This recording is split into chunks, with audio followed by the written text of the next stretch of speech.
Hello, welcome back to HEMA Fight Breakdowns. Today we're going to talk about disengaging cuts.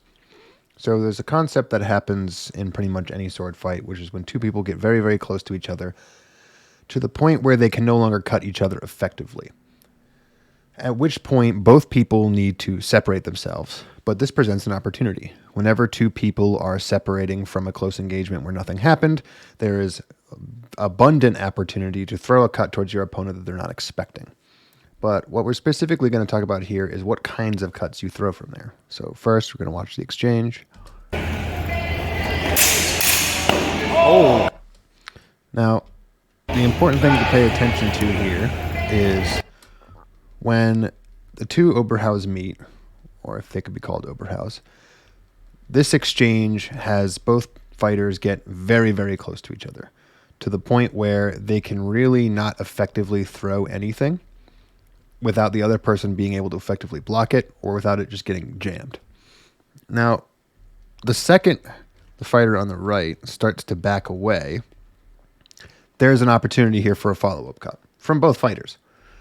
Because the person backing away is essentially throwing their hands up in the air in attempts to void, they're doing what most people do. They either move backwards and void or move backwards and block, just keeping their sword directly in front of them to parry whatever's coming.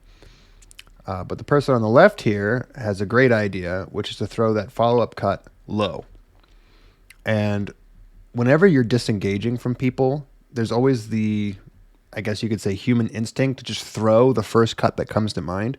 And for a lot of people, especially if they've just successfully parried something, that first instinctual cut is the Overhouse or just the standard cut straight to the other person's head. If you have the wherewithal to, whenever you're in this very close bind engagement, to throw anything other than a basic Overhouse, heavily considered going low, either to the body or to the legs, because it is very, very often that these areas are left completely unprotected whenever separating.